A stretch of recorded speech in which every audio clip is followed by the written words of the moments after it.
జుమా రోజు మనం వచ్చాము అనుకోండి, వచ్చి రాగానే ఎక్కడ స్థానం ఉంటే అక్కడ కూర్చోకూడదు. వచ్చి రాగానే 2 రకాతుల నమాజ్ చేయాలి. దైవప్రవక్త ముహమ్మద్ సల్లల్లాహు అలైహి వసల్లం ఇలాగే ప్రసంగం ఇస్తున్నారు. ఒక సహాబీ వచ్చారు, ఎవరు?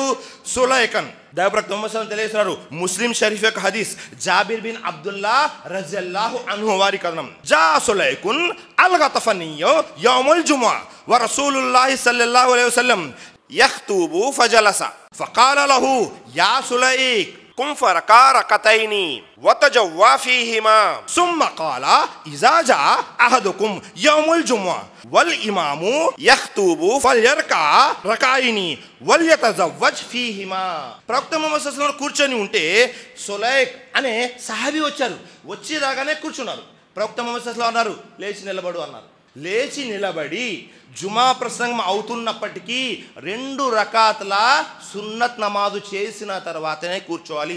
దానినే తహియతుల్ మస్జిద్ అని అంటారు. మీరు ఎప్పుడైనా మస్జిద్ లోపలికి రండి, ఏ సందర్భంలో అయినా మస్జిద్ లోపలికి వచ్చారు అంటే కూర్చునే ముందు 2 రకాతుల నమాజ్ చేయాలి. సున్నత్ నమాజ్ తప్పనిసరి. ప్రవక్త ముహమ్మద్ సల్లల్లాహు అలైహి వసల్లం కూర్చొని ఉన్న సహాబిని లేపి నమాజ్ చేయించారు. కాబట్టి గుర్తుపెట్టుకోండి ఈ విషయాలన్నీ. మరొక విషయము, ఈ సున్నత్ నమాజ్ చేయమన్నారు కదా అని చాలా పెద్దగా చేయకూడదు. సంక్షిప్తంగా ఈ 2 రకాల సున్నత్ నమాజ్ని పూర్తిగా పాటించాలి. ఆ తర్వాత దైవప్రవక్త ముహమ్మద్ సల్లల్లాహు అలైహి వసల్లం తెలియజేశారు, జుమాకి ముందు కనీసము 2 రకాల నమాజ్ చేయాలి. కనీసం మీరు త్వరగా వచ్చేసారు, 11ంటికి జుమాకు వచ్చేసారు, ఏం చేయొచ్చు? 2 కలుపుకొని ఎన్ని రకాతులైనా నమాజ్ చేయవచ్చు. కనీసం 2, ఎక్కువగా ఎన్ని రకాతులైనా నమాజ్ చేయవచ్చు.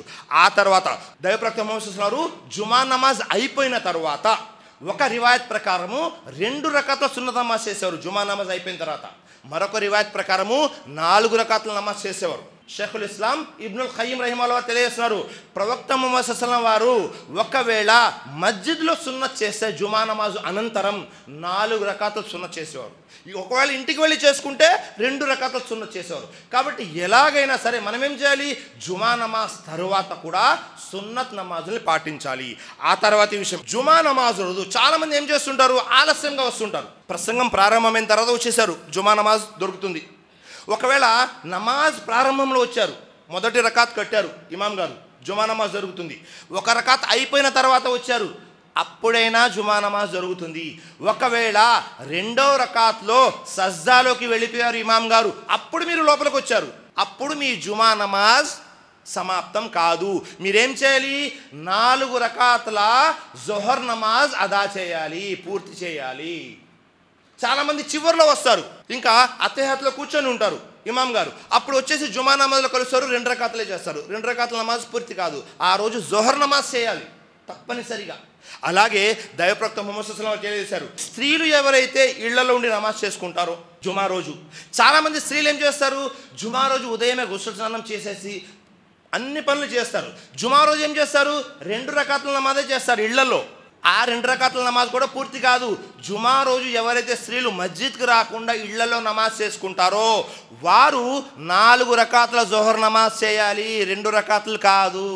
జుమా ఎవరి మీద ఫరజు అంటే ఎవరైతే ఉన్నారో ముస్లిం సమాజం అందరి మీద ఫరజే. కానీ దైవప్రవక్త ముహమ్మద్ సల్లల్లాహు అలైహి వసల్లం తెలియజేశారు, గులాం ఎవరైతే బానిసలు ఉన్నారో వారి మీద జుమా నమాజ్ ఫరజ్ కాదు. అలాగే ఎవరైతే బాటసారులు ఉన్నారో వారి మీద కూడా జుమా నమాజ్ ఫరజ్ కాదు. ఎవరైతే అనారోగ్యంతో ఉన్నారో వారి మీద కూడా జుమా నమాజ్ ఫరజ్ కాదు. అలాగే పిల్లలు ఎవరైతే ఉన్నారో వారి మీద కూడా జుమా నమాజ్ ఫరజ్ కాదు. అలాగే స్త్రీలు ఎవరైతే ఉన్నారో వారి మీద కూడా జుమా నమాజ్ ఫరజ్ కాదు. ఈ 5 రకాల వ్యక్తుల మీద జుమా నమాజ్ ఫరజ్ కాదు. కాబట్టి ఒకవేళ స్త్రీలు మస్జిద్కి వచ్చారు, ఖుత్బా విన్నారు, అప్పుడు ఇమాం గారితో పాటు 2 రకాతుల నమాజ్ చేసుకుంటారు, పరిపూర్తి అయిపోతుంది, సమాప్తం అయిపోతుంది. ఒకవేళ ఇళ్లలోనే ఉండి నమాజ్ చేసుకోవాలంటే స్త్రీలు కూడా 4 రకాతుల జోహర్ నమాజ్ చేయాలి. సోదరులారా, చాలామందికి ఈ విషయం తెలియదు. చాలామంది జుమా కదా అని ఇళ్లలో స్త్రీలు 2 రకాతుల నమాజే చేస్తుంటారు. ఇదొక విషయం.